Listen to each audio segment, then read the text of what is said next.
تعمیر حجر اسود کی جگہ تک پہنچ گئی۔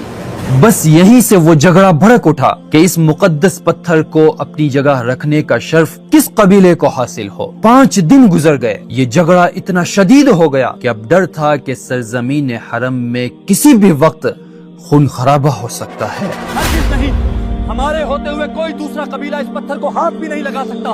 اگر کوئی آگے بڑھا تو اپنی لاش اٹھانے کے لیے تیار رہے۔ پاگل ہو گئے ہیں یہ لوگ، یہاں پرندہ مارنا بھی حرام ہے اور یہ ایک دوسرے کی گردنیں کاٹنے پر لگے ہیں۔ خدا کے عذاب سے ڈرو۔ اسی دوران ابو امیہ مخزومی نے کہا کہ کل حرم کے اس دروازے سے جو پہلا شخص داخل ہو ہم اسے اپنا فیصل اور جج مان لیتے ہیں۔ یہ تجویز صحیح ہے، اس طرح کسی قبیلے کی ناک نہیں کٹے گی، فیصلہ تقدیر کرے گی۔ لوگوں نے اسے منظور کر لیا۔ ہم ابو امیہ کی بات پر راضی ہیں، چلو دیکھیں کس کے قدم ہمارے لیے فیصلہ لے کر آتے ہیں۔ اللہ کی مشیت، اس دروازے سے پہلے داخل ہونے والے رسول اللہ صلی اللہ علیہ وسلم تھے۔ پورا مکہ، پورا قریش چیخ اٹھا، ھذا الصادق، ھذا الامین، ھذا محمد، ہم ان کے فیصلے سے راضی ہیں۔ قریش کے لوگوں، کیا تم اس فیصلے سے راضی ہو؟ ہم راضی ہیں۔ لوگوں نے آپ کو پورا معاملہ بتایا، آپ نے چادر طلب کی، حجر اسود رکھوایا، ہر قبیلے کے سردار کو حکم دیا کہ چادر کا کنارہ پکڑ کر اوپر کی طرف اٹھائیں۔ جب پتھر اپنی جگہ کے قریب پہنچا، آپ نے اپنے مبارک ہاتھوں سے حجر اسود کو اس کے مقرر جگہ پر رکھ دیا، اور اس دن تمام مکہ، تمام قریش آپ صلی اللہ علیہ وسلم کے اس فیصلے سے بہت ہی زیادہ راضی ہوئے۔ قریش کے لوگوں، کیا تم اس فیصلے سے راضی ہو؟ ہم راضی ہیں۔ لیکن بس اس کے کچھ عرصے بعد شروع ہونی تھی داستان ظلم اور بربریت کی، قریش کے ضد کی، عناد کی اور گھمنڈ کی۔ کیا ہم جنہوں نے پوری دنیا دیکھی ہے اب کل کے ایک نوجوان سے سیکھیں گے کہ صحیح کیا ہے اور غلط کیا ہے؟ اگر ہم نے مان لیا تو ساری سرداری بنی ہاشم کے ہاتھ چلی جائے گی، اور ہم کیا ان کے غلام بن کر رہیں گے؟ آپ کو نبوت سے مشرف کیا گیا۔ 3 سال کی خفیہ دعوت کے بعد اللہ کی طرف سے سورۃ الشعراء 214 آیت میں حکم ہوا، اپنے قریبی رشتہ داروں کو ڈراؤ۔ آپ صفا پہاڑی پر چڑھے ہیں اور آواز بلند کی، یا صباحا۔ یہ تو خطرے کی پکار ہے۔ کیا کسی قبیلے نے مکہ پر دھاوا بول دیا ہے؟ کام چھوڑو، سب کچھ چھوڑ دو، جلدی چلو صفا کی طرف۔ مکے کی گلیاں اس سے گونج اٹھی، وہ صدا جو مکے میں صرف اس وقت دی جاتی تھی جب شہر کو کسی عظیم خطرے کی خبر دینی ہو۔ آواز سنتے ہی قریش دوڑ کر آئے، لوگ چاروں طرف جمع ہو گئے۔ ان کی نگاہیں اس شخص پر تھی جنہیں وہ ہمیشہ سے صادق اور امین کہتے آ رہے تھے۔ آپ نے ارشاد فرمایا کہ اگر میں تمہیں کہوں کہ ایک لشکر اس پہاڑ کے پیچھے سے تم پر حملہ کرنے والا ہے، تم میری بات مانو گے؟ پورا قریش چیخ اٹھا کہ ہم نے آپ کو کبھی جھوٹ بولتے نہیں دیکھا۔ ہم شک کیسے کر سکتے ہیں؟ ہم نے آپ کو بچپن سے جوانی تک دیکھا ہے، آپ کی زبان سے آج تک کبھی جھوٹ کا ایک لفظ بھی نہیں سنا۔ اگر آپ کہیں کہ پہاڑ کے پیچھے لشکر ہے تو وہ وہیں ہوگا۔ ہمیں اپنی آنکھوں سے زیادہ آپ کی سچائی پر بھروسہ ہے۔ آپ سچے ہیں، امانت دار ہیں۔ ہم نے ہمیشہ سچ ہی سنا ہے، آپ صادق ہیں۔ آپ نے کبھی دھوکہ نہیں دی۔ پھر رسول اللہ صلی اللہ علیہ وسلم نے انہیں توحید کا پیغام سنایا، میں تمہیں رب واحد کی طرف بلاتا ہوں، اس کا کوئی شریک نہیں، اس کے علاوہ کوئی عبادت کے لائق نہیں۔ بس یہیں سے سب کچھ بدل گیا۔ وہ چہرے جو ابھی کچھ پل پہلے ان سے ایمان کی طرح راضی تھے اچانک سخت ہو گئے، زبانیں بدل گئی، آنکھوں کی نرمی پتھر بن گئی۔ سب سے پہلے ابو لہب کی آواز بلند ہوئی، تبا لک یا محمد، نعوذ باللہ۔ کیا اسی لیے ہمیں یہاں جمع کیا تھا؟ بس یہی سننے کے لیے؟ بس یہاں سے ظلم اور بربریت کی ایسی درد بھری داستان شروع ہوئی کہ شاید ہی انسانی تاریخ نے ایسا ظلم کبھی دیکھا ہو۔ گلیوں میں پتھر پھینکے جاتے، کانٹے بچھائے جاتے، غریب صحابہ کو دھوپ میں تپایا جاتا، ان کے جسم پتھروں سے درد کی کہانی بن گئے۔ بنی کنانا کے بازار میں جب آپ اللہ کی طرف دعوت دیتے تب ابو لہب ان کے پیچھے ہو لیتا اور کہتا کی بات نہ سننا ورنہ لات اور عزیہ ناراض ہو جائیں گے۔ ابو لہب کہتا کہ محمد جنت اور نعمتوں کی باتیں کرتے ہیں، کہاں ہیں نعمتیں؟ میرے ہاتھ تو خالی ہیں۔ پھر ہنستا اور مذاق اڑاتا اور اسی پر تبت یدا ابی لہب نازل ہوئی۔ تبت يدا أبي لهب وتب۔ ابو لہب کی بیوی ام جمیل رسول اللہ صلی اللہ علیہ وسلم کے راستے میں لکڑیاں بچھایا کرتی۔ ابو لہب رسول اللہ صلی اللہ علیہ وسلم کا ایک دیوار کا پڑوسی تھا، گندگیاں آپ کے مکان میں پھینکا کرتا اور آپ لکڑی سے اسے باہر پھینکا کرتے تھے۔ اس کے علاوہ 25 سردار اپنے گھروں سے صرف اس ارادے کے ساتھ نکلتے کہ آج محمد کو کیسے پریشان کرنا ہے۔ نعوذ باللہ۔ کہاں کی تیاری ہے اتبا؟ آج کیا نیا سوچا ہے؟ آج میں نے راستے کے لیے ایسے کانٹے چنے ہیں جو اس کے پاؤں چھلنی کر دیں گے۔ آج اسے دار ارقم تک پہنچنے نہیں دوں گا۔ جلدی چل۔ سنا ہے ابو جہل آج کوئی بڑی گندگی پھینکنے والا ہے، میں اس سے پیچھے نہیں رہ سکتا۔ آج محمد کو سب سے زیادہ تکلیف میں ہی پہنچاؤں گا۔ اور جب آپ دعوت دینے کے لیے کھڑے ہوتے تو نضر بن حارث، مکہ کا ذہین ترین شخص ابو جہل کے بعد پرانے اسکرولز لے کر کھڑا ہوتا اور کہتا، میرے پاس اس سے خوبصورت کہانیاں ہیں، اور پرانے بادشاہوں کی کہانیاں سناتا۔ آپ کی 2 بیٹیاں رقیہ اور ام کلثوم کا رشتہ ابو لہب کے 2 بیٹے عتبہ اور عتیبہ سے ہوا تھا، کفار نے یہ بھی توڑوا دیا۔ پھر ایک دن جب آپ دعوت دینے کے لیے نکلے ہیں، پورا قافلہ آپ کے ساتھ ہو گیا، چلانا، ہنسی مذاق، ٹھٹھے مارنا، اور آخر جب آپ نماز پڑھتے ہوئے سجدے میں گئے ہیں تو انہوں نے جانور کی اوجری جو ایک ٹوکری میں تھے آپ پر ڈال دی۔ دیکھنے والے کہتے ہیں کہ آپ کی لخت جگر فاطمہ رضی اللہ عنہا نے وہ ٹوکری آپ سے دور کی۔ ایک مرتبہ ابو جہل بڑے ہی ناپاک ارادے کے ساتھ نکلا، اپنے ہاتھ میں ایک بھاری پتھر لے کر، اور تلاش میں تھا کہ رسول اللہ صلی اللہ علیہ وسلم نماز کی حالت میں سجدے میں جائیں اور آپ پر نعوذ باللہ۔ پھر وہ وقت آیا کہ قریش نے ظلم کی آخری حد بھی پار کر دی۔ محمد صلی اللہ علیہ وسلم اور بنی ہاشم اور ان کے حمایت کرنے والوں کو مکہ سے دور تنگ گھاٹی شعب ابی طالب میں 2.5 سال کے لیے قید کر دیا۔ نہ کوئی رشتہ، نہ بات چیت، اور نہ ہی خرید و فروخت۔ کھانا ختم ہو گیا، پانی سوکھ گیا، ماؤں کی چھاتیوں سے دودھ سوکھ گیا، سوکھے پتے اور درخت کی چھالوں پر گزارا آ گیا۔ بچوں کی چلانے کی آواز بھی ان کے دل کو نرم نہ کر سکی۔ اگر کوئی رحم دل انسان کو سامان پہنچانا چاہتا، وہ اس سامان کو بھی روک لیتے تھے۔ اور پھر 2.5 سال کے بعد عجیب عجیب نشانیاں مانگنا شروع کر دی۔ کہتے کہ اگر آپ نبی ہیں تو عراق کی طرح یہاں بھی باغات اور نہریں جاری کر دیں۔ عراق اس دور میں پرشین امپائر کے انڈر تھا اور اپنی لیجنڈری داستانوں کی وجہ سے عرب میں بہت مشہور تھا۔ کبھی کہتے پہاڑوں کو پیچھے ہٹا کر مکہ کی جگہ کشادہ کر کے دکھاؤ، کبھی کہتے کہ قیس بن کلاب کو زندہ کر کے لاؤ تاکہ وہ خود تمہاری گواہی دے۔ کبھی کہتے کہ کسی فرشتے کو بلائے، کسی فرشتے کو بلا لاؤ جو مکہ کی جس چیز پر ہاتھ رکھے وہ سونے کی ہو جائے۔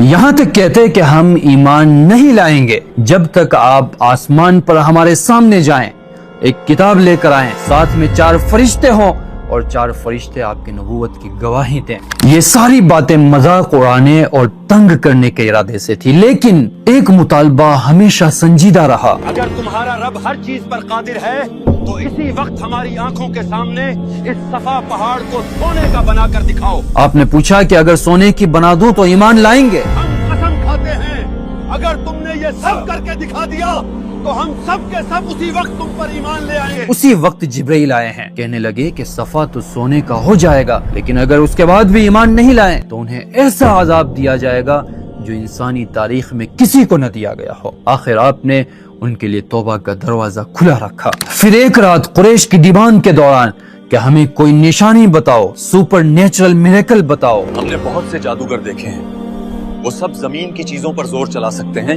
لیکن ستاروں اور سیاروں پر کسی انسان کا بس نہیں چلتا۔ اگر تم کوئی آسمانی معجزہ دکھا دو تو ہم مان لیں گے کہ یہ جادو نہیں، خدا کی طاقت ہے۔